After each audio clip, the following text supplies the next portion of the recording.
एव्हरेस्टचा म्हणजे पहिला टप्पा ज्यावेळेस सुरुवात झाली, की एव्हरेस्टचं प्लॅनिंग झालं, म्हणजे कोणत्या तारखेला सुरुवात झाली आणि तिथला जो प्रवास आहे सगळा एव्हरेस्टचा, येस तर तो मला आता ऐकायचा आहे आणि तो थ्रिल काय असणार आहे, येस ह्याला मी तो प्रेक्षकांना पण आपल्याला येस ऐकवायचा. नक्कीच हां. ह्याला मी 2 टप्प्यात कन्वर्ट करेल. एक हां. टप्पा पहिला फायनान्शियल, ओके. कारण की मी आयुष्यात 2 एव्हरेस्ट चढत होतो. बरोबर. एक तर म्हणजे फायनान्शियल आणि दुसरा म्हणजे रिअल एव्हरेस्ट. ओके. तर मला सगळ्यात पहिला एव्हरेस्ट कंप्लीट करायचा होतो म्हणजे फायनान्शियल. बर.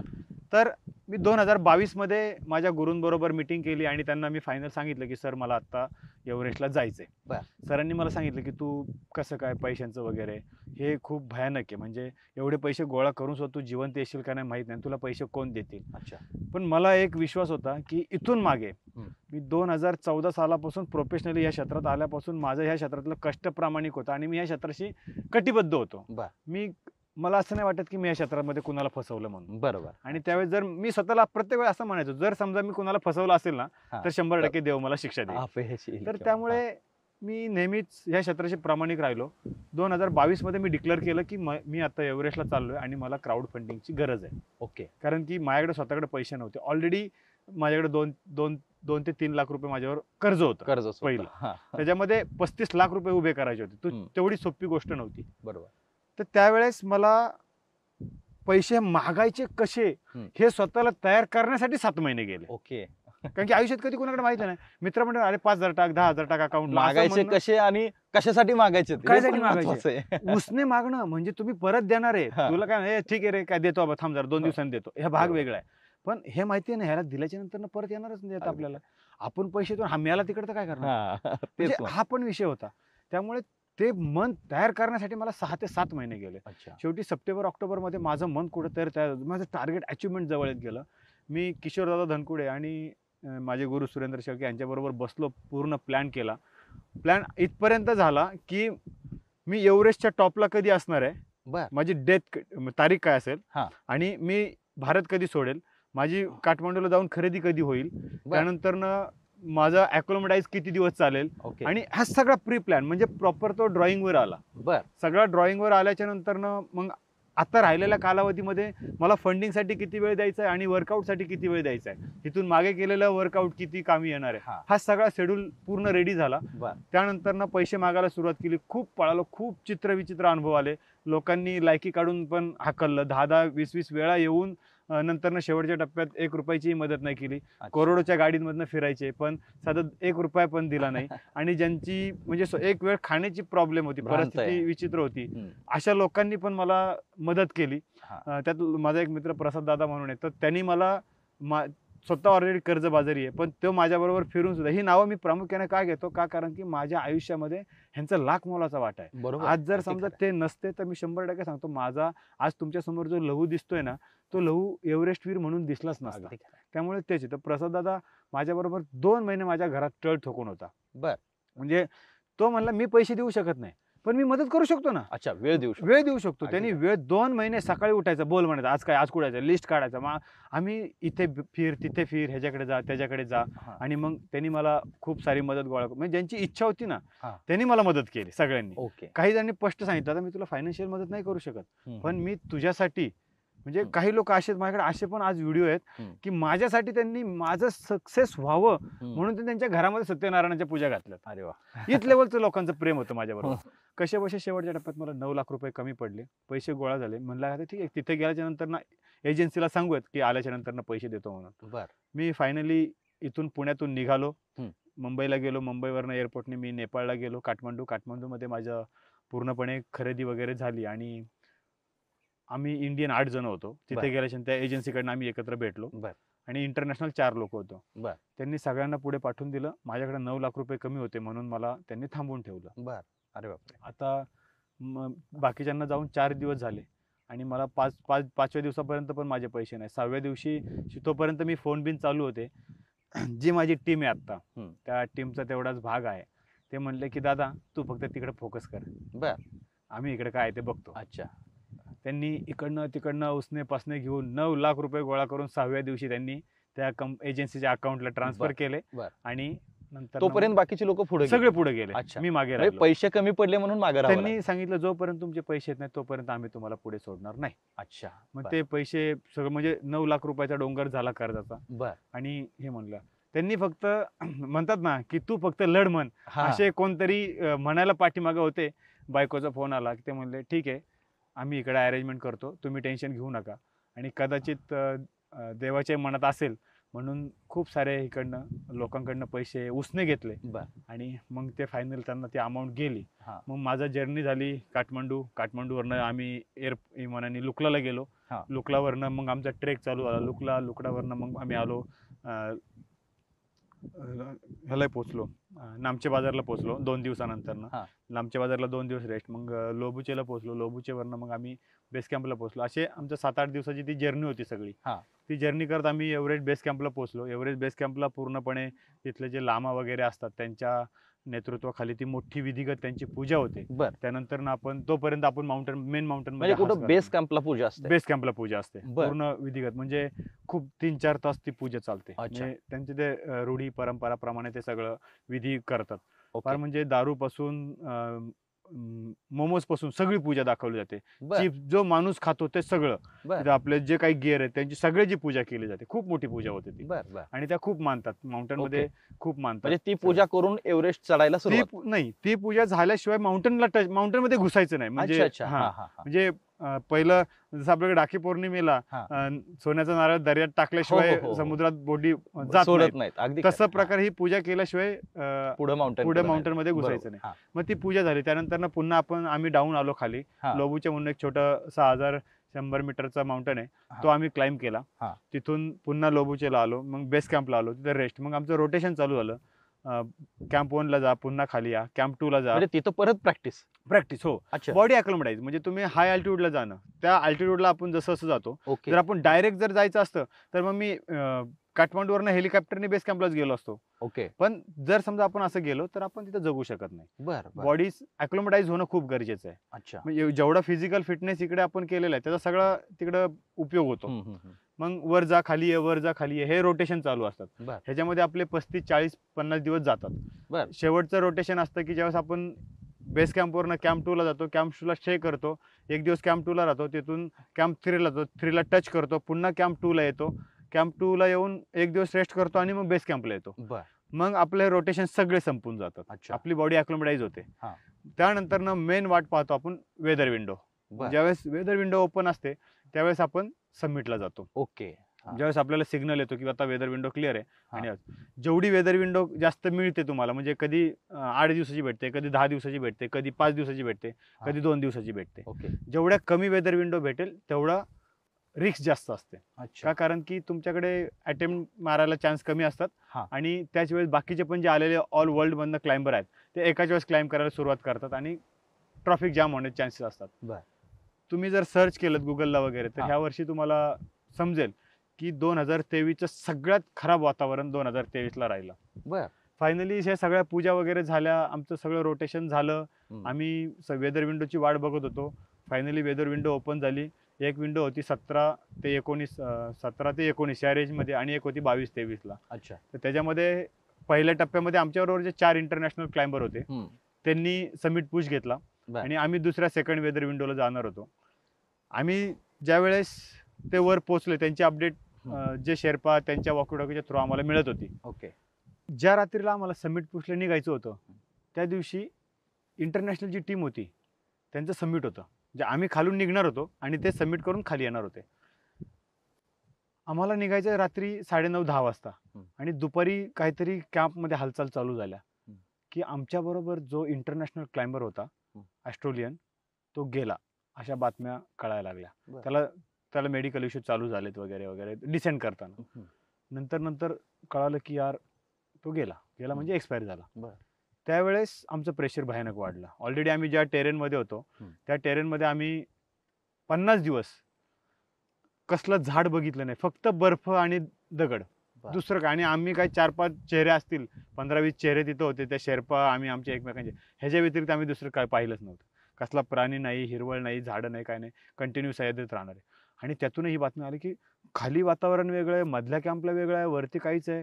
आणि एवढा भयानक स्ट्रॉंग, जो माणूस 40 दिवस आपल्या बरोबर आहे, एवढा फिट आहे आपल्याला माहिती आहे, आणि तो एक्सपायर झाला म्हणल्यावर भयानक, म्हणजे लिटरली आम्ही शॉक झालो. त्या पिरियडमध्ये आता करायचं काय? पुन्हा आमचा शेर्पा आला, शेर्पाने आम्हाला थोडंसं बूस्टर दिलं आणि म्हणला की नाही, तुम्ही आता कंटिन्यू करू शकता, म्हणजे आपल्याला पुढे कंटिन्यू जायचं आहे, काही प्रॉब्लेम नाही आहे. पण आम्ही तर घाबरलेलो, पण त्यांनी थोडंसं मोटिवेट वगैरे केलं आणि चला म्हटलं. आम्ही शेवटी तिथून त्या रात्रीला निघालो, कॅम्प 2ला पोचलो डायरेक्ट. दुसऱ्या दिवशी दुपारी कॅम्प 2ला पोचलो. कॅम्प 2ला पोचल्याच्या नंतर त्या दिवशी रेस्ट केला. दुसऱ्या दिवशी दुसरा दिवस आमचा रेस्टचा होता. दुसऱ्या दिवशी रेस्ट करून तिसऱ्या दिवशी आम्ही निघणार होतो. पण ज्या दिवशी आमचा रेस्ट होता त्या दिवशी वरती जे 3 जण होते, त्या 4 जण इंटरनॅशनल 4 क्लाइंबर होते, त्यातले जे 3 जण जे होते ना, ते खाली आले आणि त्यांना बघितल्याच्या नंतर ना, लिटरली भूत कसं असतं, मी 365 दिवस कोणता वेळ अशी नाही की मी सह्याद्रीमध्ये या माउंटेनमध्ये फिरलो नाही, पण मी कधी भूत पाहिली नाहीत. पण त्याच्याकडे बघून मला त्यावेळेस नक्की जाणवलं की कदाचित भूत अशा असू शकतात म्हणून. एवढे त्यांचे भयानक हालत झालेले होते. म्हणजे एकतर असा झाला होता की ऑक्सिजन मास्क आणि स्नो गॉगल येतो, त्या गॉगलच्या मधनं जो पार्ट राहतो ना, तो पार्ट लिटरली फाटला होता विंड आणि थंडीने, आणि त्यामधनं रक्त गळत होतं खाली. आणि त्यात एक तर क्लाइंबर अशा लेवलचा होता की तो नॉन स्टॉप 500 किलोमीटर पळालेला होता. जर म्हटलं ह्या एवढ्या तगड्या क्लाइंबरला किंवा एवढ्या तगड्या फिटनेस असणाऱ्या माणसाला ही हालत होऊ शकते, तर आपलं तर काय घेऊन बसला तुम्ही, हम तो किस खेत की मुली आहे, हा विचार डोक्यात आला. आणि भयानक म्हणजे काटे, म्हणजे घाबरलो आम्ही, हॉरेबल एकदम. काही एकाच्या 4 बोटांना फ्रॉस्ट बाईट झालेलं, ती बोटं कापूनच टाकायला लागणार होती अशी परिस्थिती. एकाच्या 6 बोटांना फ्रॉस्ट बाईट झालेलं. आता काय करणार, जर भयानक त्रास. वरचं वातावरणच सगळं वेगळं होतं. तिथे असं आहे की बेस कॅम्पचं वातावरण वेगळं आहे, कॅम्प 2चं वेगळं आहे, कॅम्प 3चं वेगळं आहे, कॅम्प 4चं वेगळं आहे, समिटचं वेगळंच आहे. प्रत्येक लेवलचं वातावरण वेगळं आहे. आम्ही लिटरली तिथे घाबरून गेलो. मग त्या दिवशी आम्ही संध्याकाळी ते आले, त्यांना सगळं बघितलं, डॉक्टर त्यांच्यावर ट्रीटमेंट करतायत. आम्ही कॅम्पमध्ये झोपून गेलो. झोप पण लागत नाही त्या ह्याच्यामध्ये. आम्ही माझ्या टेंटमध्ये गेलो. माझा टेंट पार्टनर होता स्वप्नील दादा. स्वप्नील दादाला म्हणले, यार स्वप्नील दादा काहीतरी विषय काढ रे, तो मला जयशंची सारखीच आठवण येते. असं म्हणतोय मी. दुसऱ्या मिनिटाला स्वप्नील दादा लागला घोरायला. मी म्हणलं आपला कार्यक्रम झाला आता, रात्रभर तर काही झोपच नाही. असं 15-20 मिनिटं आडवं पडायचं, 15-20 मिनिटं पाठण दुखायला लागलं की उभं राहायचं, डोकं दुखायचं, रात्रीचा हेडॅक, ऑक्सिजनच्या कमतरतेमुळे त्रास व्हायचा. सकाळी फायनली आम्ही उठलो, उठून नाश्ता केला. आमच्या शेजारच्या टेंटमध्ये शरद कुलकर्णी सर आणि अजून एक जण होते मुंबईचे प्रोफेसर. तर त्यांना म्हटलं की सर उठ जाओ. सर बोले हाँ हाँ, उन्होंने आवाज दिया, तरी पण ते काही उठलेच नाहीत. आणि आम्ही गेलो, शेवटी म्हटलं आपल्याला निघायचंय. आम्ही गेलो डायनिंग टेंटमध्ये, नाश्ता केला. ते तिकडनं डोळे चोळत आले आणि म्हणतात की आप कंटिन्यू करो, मैं नहीं आ रहा हूं. अरे बोलो क्या? नहीं भाई, बोला मुझे जिंदा रहना है, मुझे मरना नहीं है. स्वाभाविक आहे, जर समजा तुमच्या बरोबरच्या लोकांची हालत जर अशी झालेली आहे, तुमच्यापेक्षा जास्त फिट असलेल्या, पण तर मग तुम्ही काही करू शकता तिथे. मग त्यांनी ते ठरवलं की तुम्ही गिव्ह अप करतो. अशा ठिकाणी कुणी कुणाला सपोर्ट करू शकत नाही किंवा फोर्स पण करू शकत, अरे काय नाही चल रे, फक्त एक उडी मार, असं नाही म्हणू शकत आपण तिथे. मग त्यांनी तिथून गिव्ह अप केला. आम्ही 8 जणांपैकी एक आमचा साथीदार तर तिथे थांबला. आम्ही राहिलो 7 जण. आम्ही पाटे उठलो, तिथून पुढे कॅम्प 3ला पोचलो.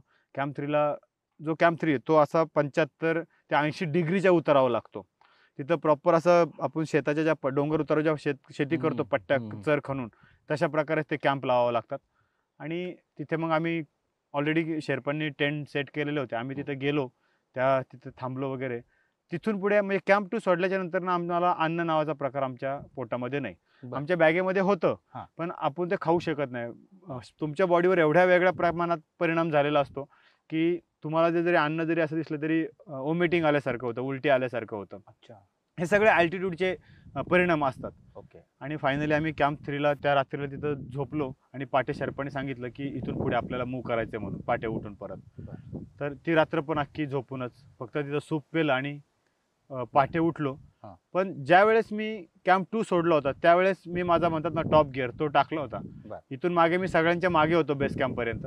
पण जसं समिट पुशला निघालो मी सगळ्यांच्या पुढे 1.5-2 तास पुढे होतो. कॅम्प 3ला पण, कॅम्प 3 वरनं कॅम्प 4ला पुढे आम्ही मूव्ह केला. माझ्या शेर्पानी मला एक सिग्नल दिला, म्हणला लहू सर आपका 50% लक मेरे हाथ में है, जो मैं बोलूंगा वही करना है, और कुछ भी प्रॉब्लम होता है तो मुझे बताना. मैंने बोला दाई म्हणजे मोठा भाऊ, दाई मुझे कोई प्रॉब्लम होता है तो मैं 100% आपको बताऊंगा, मुझे छुपाना, मैं आपको छुपाऊंगा नहीं। हाँ। क्योंकि मुझे जिंदा वापस जाना है, मेरे घर में मेरी फैमिली है, हाँ हाँ हाँ। उसके साथ मेरा पूरा देश है, मेरा राज्य है, मेरा गाव है, मुझे सबके लिए वापस जाना है। जो भी प्रॉब्लेम होता है मैं आपको डेफिनेटली बताऊंगा। हाँ. आणि शेर्पा पण कदाचित बोलून नाही दाखवलं, पण तो पण माझ्यावर कदाचित खुश असेल, माझं स्पीड वगैरे सगळं बघून. बरोबर. कॅम्प 3 सोडला आम्ही, कॅम्प 4ला मी सगळ्यांच्या अगोदर 2 तास पोहोचलो होतो. बर. म्हणजे बाकी आमची 7 जणांची टीम होती ओके. त्यांच्यापेक्षा. कॅम्प 4ला पोहोचलो आणि अर्ध्या 1 तासानंतरनं एवढी वाईट परिस्थिती चालू झाली, भयानक विंड, भयानक हवा हा. आणि स्नोफॉल, म्हणजे वातावरण पूर्ण चेंज झालं. अच्छा. आणि त्यावेळेस पुन्हा असं वाटलं की यार नाही, आता कदाचित इथून आपल्याला मोहीम गुंडाळावा लागते का काय. एक मेंटली प्रेशर चालू झालं की यार जर समजा निसर्गाने जर दगा दिला तर आपल्याला इथून, जर शेर्पाने सांगितलं गिवअप तर गिवअप, आपण पुढे काहीच करू शकत नाही, त्याच्या पुढे आपण काहीच करूच शकत नाही. गिवअप तर गिवअप, आपल्याला रिटर्न जाणं भागच आहे. फुल प्रेशर वाढलं की काय काय तोबाड दाखवणार आपण आपल्या लोकांना. बरोबर. म्हणजे हे शब्द मी ह्यासाठी यूज हो, नाही, करतोय आहे. तर ते रिअल आतमधनं येतात की बरोबर. आपण काय दाखवणार लोकांना, की तिथे जाऊन नुसतं एवढे पैसे उडवून आला आणि हरून अच्छा. आलाय, लायकी नाही तर जायचंच नव्हतं. हा. भले तुमच्या तोंडावर कोण नाही बोलणार, बरोबर. पण लोक हा विचार करतात. ओके. लोकांना फक्त तुमचं समिट दिसणार आहे, सक्सेस दिसणार आहे, बर. त्या पाठीमागची मेहनत किंवा नैसर्गिक आपत्ती आलेलं हे कुणाला नाही दिसणार. हा. पण ह्याच्यामुळे ते खूप डोक्यांमध्ये विचार होता, कारण की निसर्गापुढे कोणीच काही करू शकत नाही. तो खूप मनामध्ये कुणकुण चालू होते. दाईक बोले क्या करे, आम्हाला निघायचो 7 वाजता समिट पुशसाठी निघायचो त्याच दिवशी. म्हणजे आम्ही हम्म. पोहोचलो 2:30 वाजता, 2:30च्या आसपास, आणि संध्याकाळी 7 वाजता आम्हाला समिट पुशला जायचं होतं. 12-13 तासाचं आमचं समिट पुश होतं. बर. तर फायनली 7 वाजता पण वेदर काही ओपन नाही झालं, क्लिअर नाही झालं. शेवटी 9 वाजल्या तरी पण काही नाही. शेर्पा म्हणलं 9 वाजता निघायचं, तरी पण नाही. शेवटी शेर्पानी 9:30ला कॉल दिला की चलो रेडी हो जाओ, हमें निकलना है. अच्छा. मग त्यावेळेस आम्ही पूर्ण रेडी झालो आणि बाहेर आलो कॅम्पमधनं, टेंटमधनं बाहेर आलो क्रॅम्पन वगैरे लावण्यासाठी. हा. आणि जो क्लाइम्बिंगचा रूट आहे त्या रूटकडे पाहतोय तर वरतून काही टॉर्च खाली येताना दिसत आहेत. बर. तिथे भयानक परत पुन्हा प्रेशर. याला जे वरती गेलेले क्लाइंबर आहेत किंवा शेर्पा आहेत, त्यांनी मोहीम जर वाइंड अप केली नसेल ना, त्यांनी तर गिवअप केलं नसेल ना, आणि जर समजा त्यांनी गिवअप केलं असेल, वरती वातावरण खराब असेल, तर ते 100% खालच्यांना सांगणार आहे की तुम्ही अटेम्प्ट नका मारू, कारण की वातावरण लय खराब आहे म्हणून. परत आपल्याला खाली यावं लागणार. पुन्हा टेन्शन वाढलं. आणि नंतर दाई को बोला, अभी दाई क्या करना है, दाई म्हणजे शेर्पा. बोले नहीं हम कंटिन्यू कर रहे हैं. तो फिर थोडंसं परत एक असं मन में लड्डू फुटा तशी तरह झाली. यायला बरं झालं, पुढं तर जायचंय, काय असेल ते बघू. फायनली गेलो आम्ही पुढे. 15 ते 20 मिनिटात चाललो असेल तर पहिली डेड बॉडी दिसली. बर.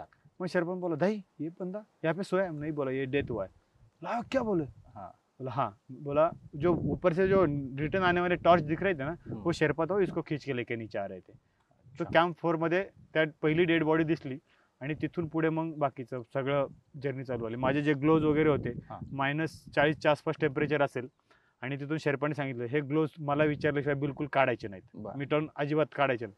जोपर्यंत मी सांगत नाही तोपर्यंत हे रिमूव्ह करायचं नाही. जर समजा तू तुझा आगाऊपणा केला तर समजून जायचं की तुझ्या हाताची सगळी बोटं जाणार म्हणून, हे फिक्स आहे. ओके. शेर्पा एवढा भारी होता माझा, त्यांनी माझ्या जवळपास उजेड असतोपर्यंत माझे सेल्फ अँकर त्यांनी चेंज केले. ओके. पण कॅम्प 4च्या खाली मी त्याला कणभर सुद्धा माझ्या काहीच ऍक्टिव्हिटी करू दिल्या नाहीत. मीच माझं सगळं केलं. बाकीचे काही क्लाइंबर सांगत होते की बाबा करा म्हणून, पण मी माझ्या शेर्पाला सांगितलं नव्हतं, कारण की तो पण एक माणूसच आहे आणि त्याला रिस्पेक्ट देणं ही माझी जिम्मेदारी आहे किंवा माझं काम आहे. तर त्या शेर्पाला पूर्णपणे मला त्याने खूप सपोर्ट केला. आणि मग तिथून मी जेव्हा निघालो, मग पूर्ण प्रवास गेला. शेवटच्या टप्प्यात उजेडलं मला 4 वाजता. तिथे लवकर थोडा लवकर उजेडतं, क्लिअर होतं. बरोबर. आणि नंतरनं उजेडनंतरनं पहिल्यांदा पोहोचलो आम्ही बाल्कनी म्हणून एरिया आहे, बाल्कनीत पोहोचलो. बाल्कनीच्या वरती साऊथ समिट म्हणून एक एरिया येतो, ठिकाण येतं. तिथं साऊथ समिटला माझा ऑक्सिजन सिलेंडर संपला. माझा ऑक्सिजन सिलेंडर चेंज केला आणि त्यांनी दुसरा सिलेंडर लावला. ओके. सिलेंडर लावतानाच एक भारी किस्सा आहे. तो सिलेंडर लावायचा जवळपास 3 ते 4 मिनिटं गेले. जायला म्हणतो, नहीं बच्चों की जान लोगे क्या, जल्दी करो मेरा अभी सांस फूल रही यहाँ पर. दाई बोला, लो सर रुको तो सही, पूरा सही तो करना पड़ेगा, नहीं तो आगे जाके जो भी है वो भी बंद हो जाएगा पूरा. अच्छा. पण म्हणजे हा थोडासा मजाकचा पार्ट झाला. ती परिस्थिती पूर्ण वेगळी होती आणि त्या शेर्पामुळे आज मी जिवंत आहे. ओके. थोडं पुढे गेलो, ऑक्सिजन सिलेंडर चेंज केल्याच्या नंतरनं मला भयानक त्रास व्हायला लागला. मला कळत नव्हतं की नक्की प्रॉब्लेम कुठे आहे.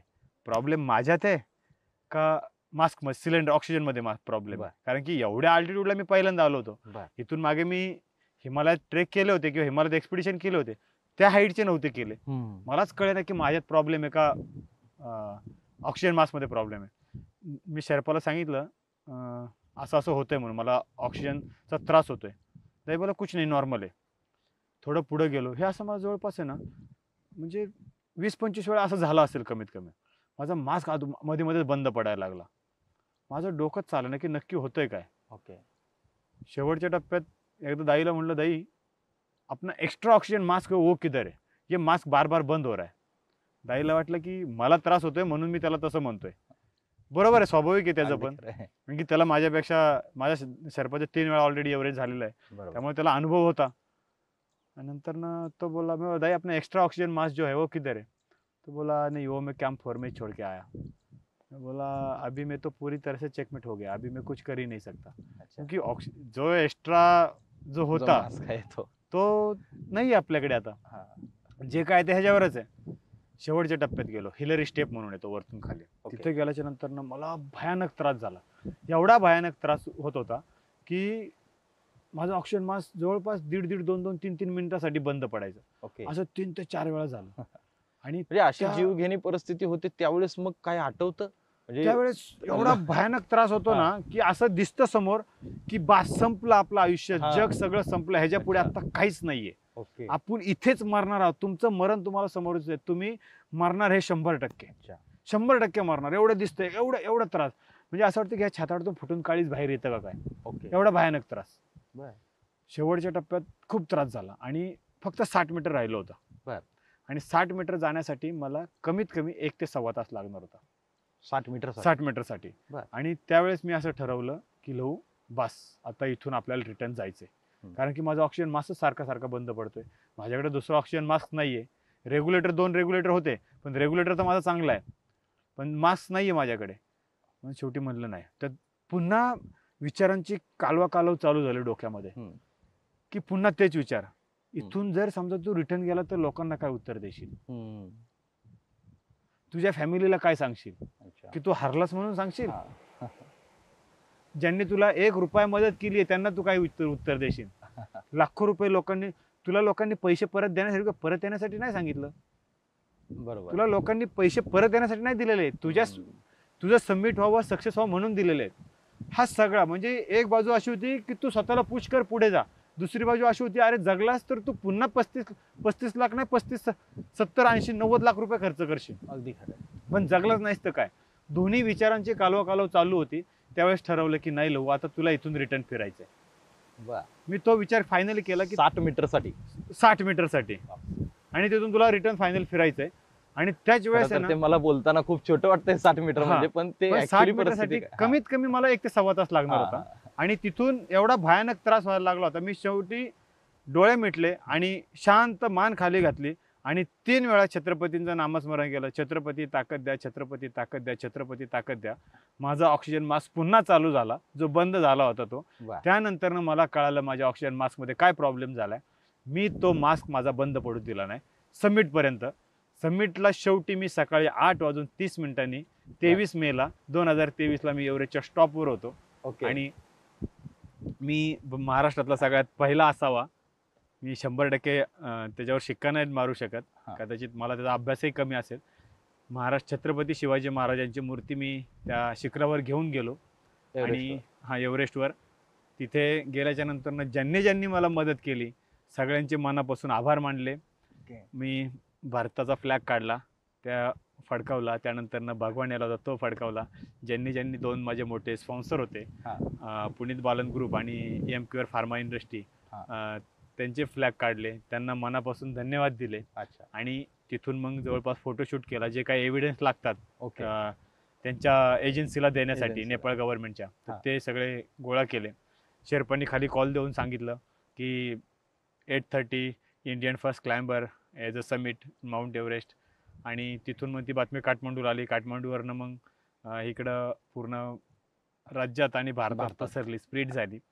त्याचबरोबर जे काही इकडे लोक होती त्यांनी जोरदार जल्लोष चालू केला. हा. पुन्हा माझ्या गुरूंनी यांना सगळ्यांना सांगितले, काठमांडूतच होते, बर. त्यांनी सांगितलं की लवचं सगळं सबमिट झालंय म्हणून. बर. ह्यांनी एवढे घाईवर होते, ह्यांनी सगळ्यांनी अपडेट वगैरे टाकल्या आणि लवचं सक्सेस झालं, सबमिट झालं.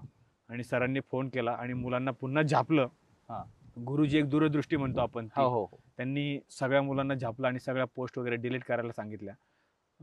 जेवढ्यांनी ते जवळपास काहीतरी 20 मिनिटामध्ये 8 ते 9 हजार लोकांनी ते व्हिडिओ पाहिलं, सक्सेसच्या पोस्ट बरोबर. पाहिल्या होत्या. हा. आणि त्यांनी पाहिल्यानंतर ना ह्यांना डिलीट करायला सांगितल्यानंतर पुन्हा एवढी सगळी लोक शॉकमध्ये गेले बर. की काय झालं, ओके. तुम्ही सक्सेस म्हणजे सबमिटच्या पोस्ट टाकल्या आणि पुन्हा डिलीट केल्या. बर.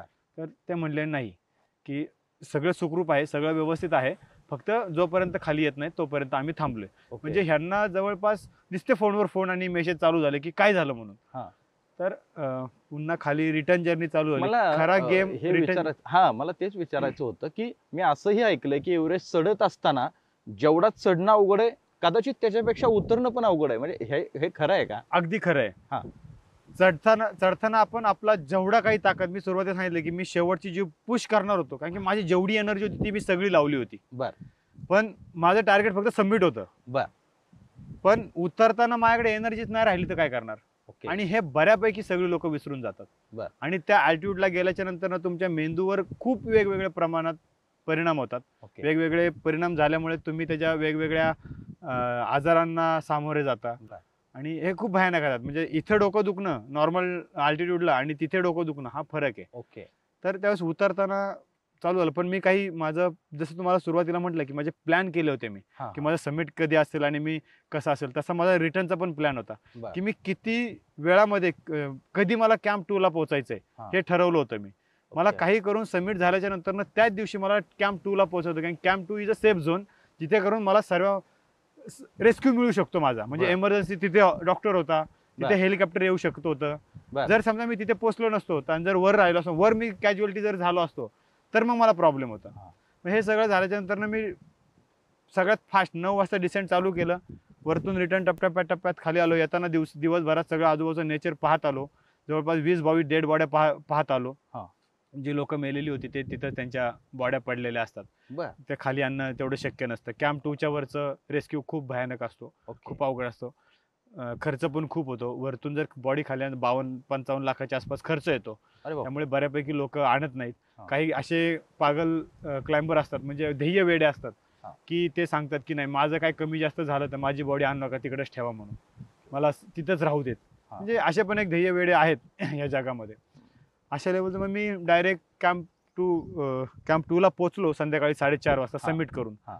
आणि बाकीची सगळी टीम जी होती ती कॅम्प 4 ला पोहोचली आणि डॉक्टरचा कम्युनिकेशन चालू झालं. हा. मला कळालं की काही ना काहीतरी गफलत झालेली आहे वरती. बर. माझ्याबरोबर एक माझा सहकारी होता, अभिषेक दादा म्हणून. तर त्यांनी हिलरी स्टेप म्हणजे 8,200-300 मीटरपर्यंत तो वर आला. हार्डली त्याचं 300-400 मीटर राहिलं होतं किंवा 500 मीटर राहिलं असेल. हा. तिथून त्याला गिवअप करावं लागलं. बर. का तर त्याला फ्रॉस्टबाईटचे सिंड्रम चालू झाले होते. बर. जर समजा तो वर आला असता तर त्याला फ्रॉस्टबाईट झालं असतं, तो जगला असता, पण त्याच्या हातापायाची 20च्या 20 बोटं कापून टाकावं लागली असती. अरे बाप. पण त्यावेळेस त्यांनी योग्य निर्णय घेतला म्हणून तो सेफ आणि सुखरूप घरी आला बर. परत. मग तो आला, तो माझ्या आधी खाली आला होता. मी त्याला विचारलं, अरे वर काय झालं, कारण की आपला इंग्लिशचा थोडासा प्रॉब्लेम. हा. आणि मग त्याला जे सगळे डॉक्टर इंग्लिशमध्ये बोलत होते त्यांनी सांगितलं की नाही असा प्रॉब्लेम झाल्यावरती. बर. त्यांनी म्हटलं की जे शरद सर आहेत, जे आमच्यात सगळ्यात सिनियर होते, त्यांना स्लो ब्लाइंडनेस झाला आणि त्यांना दिसत नाहीये. बर. ती एक कॅज्युअलिटी होती. आशिष म्हणून होता उत्तर प्रदेशचा. म्हणजे ते दिसत नाही म्हणजे डोळे हे होतात. हा, पूर्ण स्नो ब्लाइंडनेस होता, दृष्टी जाते तुमची. अरे बापरे. आशिष जो होता तो एमपीचा, सॉरी हा. एमपी जो आशिष होता त्याला फ्रॉस्टबाईट झालं होतं एका बोटाला. हा. त्यानंतर स्वप्नील जो आहे तो पूर्णपणे अनकॉन्शियस झाला होता. त्याला हॅस आणि हॅप नावाचे जे आजार आहेत माउंटन मधले, हा. ते झाले होते त्याला. स्वप्नील महाराष्ट्रीयन. हा, महाराष्ट्रीयन, पुण्यातला. अच्छा. हा. पुणे पोलीस. पुणे पोलीस दलातला अच्छा अच्छा. हा, स्वप्नील दादा. आणि माझा टेंट पार्टनर जो तुम्हाला झोपताना मी म्हणलं वेगळा टॉपिक ओके. घे, हा, हा, हा. घोरायला सुरुवात केली त्यांनी, बर तो. बर. आणि तो अनकॉन्शियस झाला होता आणि तो हिलरी स्टेपच्या खाली येऊन साऊथ समिटला त्याला तो त्रास झाला आणि बाल्कनीमध्ये तो जास्तच अनकॉन्शियस झाला. तिथून तो खाली कॅम्प 4 ला आला आणि सगळेचे सगळे हा. 6:30च्या आसपास कॅम्प 4 ला पोहोचले. त्यावेळेस मी कॅम्प 2 ला पोहोचलो होतो डिसेंडिंगला. बरोबर. सबमिट करून येताना हे सगळ्या गोष्टी सांगतो. बरोबर. आणि त्यावेळेस मग सगळ्यांचं मेंटली प्रेशर वाढलं हा. की कसं काय करणार, कारण की सगळ्यांना डेथ झोनमध्ये जवळपास 5 क्लाइंबरला डेथ झोनमध्ये थांबावं लागलं ती अख्खी रात्र. बरं. त्या रात्री जे शेर्पा होते मग ते शेर्पांना खाली पाठवलं का, कारण की शेर्पाचा जो ऑक्सिजन सिलेंडर होता तो रात्रभर या क्लाइंबरला वापरला गेला आणि शेर्पा रात्रीचे खाली निघून आले, कारण की त्यांना ऑक्सिजन सिलेंडर शिल्लक नव्हता ना बर. त्यामुळे. आणि दुसऱ्या दिवशी मग जी सगळी टीम होती ती कॅम्प 3 साठी मूव्ह झाली. कॅम्प 3 वरनं कॅम्प 2 ला पोहोचली दुसऱ्या दिवशी. पण स्वप्नील दादा एक असा होता की त्याला कॅम्प 3 ला पोहोचायला संध्याकाळी परत 6 वाजल्या. अख्खा दिवस गेला, तो पूर्ण कॅज्युअलिटीज होता. ओके. ती रात्र बाकीच्यांनी कॅम्प 2 ला काढली सेफ झोनमध्ये आणि स्वप्नील म्हणजे डेंजर झोनमध्येच राहिला अरे वा. नेक्स्ट डेला सुद्धा. आणि मी त्या दिवशी बेस कॅम्पला फायनली मी पोहोचलो होतो. बर. तिथे असा प्रॉब्लेम झाला की एव्हरेजच्या इतिहासात आजपर्यंत एवढा भयानक रेस्क्यू कधी झाला नव्हता. ओके. जी एजन्सी होती त्या एजन्सीनी काठमांडूला कॉल केला आणि तिथून जो कॅम्प 3चा जो लाईन रेस्क्यूचा हेलिकॉप्टर आहे तो बोलवला, पण तो होता काठमांडूमध्ये आणि तो मध्ये वातावरण खराब असल्यामुळे तो काय वर येऊ शकत नव्हता. बर. आणि जो दुसरे जे हेलिकॉप्टर होते हा. ते लाईन रेस्क्यूचे हेलिकॉप्टर नव्हते. ओके. त्यामुळे त्यांनी पुन्हा लोकलला एक चौकशी केली. तो कॅम्प 2चा हेलिकॉप्टर होता जिथून हेली लँड होतो आणि रेस्क्यू केला जातो. बर. तर जो पायलट होता, एव्हरेजच्या इतिहासातली पहिली गोष्ट अशी आहे की कॅम्प 3 वर पहिल्यांदा कोणीतरी हेलिकॉप्टर लँड केला. बापरे. जर त्या पायलटची नगभर जरी चुकी झाली असती तरी सुद्धा तो हेली अख्खा ब्लास्ट झाला असता बर. आणि अख्खा कॅम्प आजूबाजू ॲव्हलांच आला असता. जवळपास त्या कॅम्पमधले 50-60 जे काही लोक क्लाइंबर असतील किंवा शेर्पा सगळे मेले असते आणि मोठी दुर्घटना झाली असती. पण ते तसं झालं नाही लकीली. आणि तो म्हणजे त्या पायलटने ती रिस्क तेवढी घेतली आणि त्याला बेस कॅम्पला आणला. तिथं मेन डॉक्टरनी सगळं चेक केलं, सलाईन वगैरे लावले. इमर्जन्सी त्याला लगेच काठमांडूमध्ये ॲडमिट केला. त्याचं लगेच पूर्ण टेस्ट वगैरे केलं. त्यानंतर कळलं त्याला हॅप आणि ब्रेन स्ट्रोक असे माउंटन चे आजार झाले. ब्रेन सर्जरी झाली. ब्रेन सर्जरी करून त्यांनी त्याच्या बॉडीने त्याच्या ब्रेननी जवळपास 3 दिवस मेडिसिनला सपोर्ट केला. त्याच्यानंतर डॉक्टरांनी ब्रेन डेड म्हणून डिक्लेअर केलं. व्हेंटिलेटरवर जवळपास पुढचे 12-13 दिवस व्हेंटिलेटरवर राहिला आणि नंतर 15 दिवसानंतर डॉक्टरांनी त्याला डेथ डिक्लेअर केलं. स्वप्नील टेंट पार्टनर होता ना तो? स्वप्नील टेंट पार्टनर होता. परिस्थिती खूप भयानक होती. एकीकडे होता सक्सेस आणि झालेला सगळा विजय आणि जल्लोष, आणि दुसरीकडे असं होतं की जो माणूस 60 दिवस आपल्या बरोबर होता त्या टेंटमध्ये, म्हणजे अख्ख्या एव्हरेजच्या जर्नीमध्ये, आणि इकडे सह्याद्रीमध्ये पण पुण्यातला असल्यामुळे आम्ही प्रॅक्टिसला पण एकत्र होतो, आणि तो 60 दिवसानंतर आज आपल्या ह्या दुनियाचा निरोप घेऊन निघून गेला. म्हणजे जेवढं एका प्रकारे सुख होतं की आपल्याला सक्सेस मिळाली, तेवढंच दुसऱ्या तराजूमध्ये दुःख पण होतं, कारण की आपला पार्टनर आपल्याला सोडून गेलाय. की वाईट ह्या गोष्टीचं वाटत होतं की त्याची 2 लहान मुलं आहेत, त्याचं आई आहे, वडील नाही आहेत, बायको आहे. हा एवढा सगळा परपंचचा गाडा आता त्या आईवर आणि बायकोवर, की पुढची जी जर्नी आहे हे खूप भयानक वाटतं. जेवढं वाटतं ते तेवढं सगळं सोपं नाही आहे. नशिबाने आणि सगळ्यांच्या प्रेमाच्या आशीर्वादाच्या पोटी मी सुखरूप आलो. पण थोडासा लिमिटेशन होते मला इथं आल्याच्या नंतर हे सगळं स्वागत. तरी माझ्या गावातल्या लोकांनी घोड्यावरनं मिरवणूक काढली, DJ वगैरे सगळे मित्रमंडळी.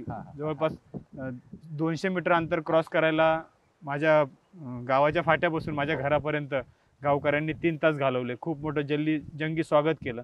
मी माझ्या ह्या भागातला पहिलाच होतो एव्हरेस्टला जाणारा. त्यानंतर खूप सारे मान सन्मान सत्कार वगैरे मिळत गेले. हे सगळं करत असताना तुझा जन्म सह्याद्रीच्या कुशीत झाला. तो सह्याद्री पासून तो हिमालय आणि परत एव्हरेस्ट पर्यंतचा प्रवास. सह्याद्रीचा जो अनुभव किंवा जो काय आहे, तर याच्यामध्ये म्हणजे कमी वेळात तू काय सांगशील की सह्याद्रीचा काय रोल राहिला तुझ्या आयुष्यामध्ये?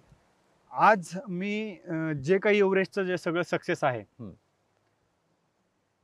ते सगळं ज्यांनी मला सपोर्ट केला त्यांच्या चरणी, माझ्या गुरुच्या चरणी आणि सह्याद्रीच्या चरणी अर्पण करतो. अच्छा.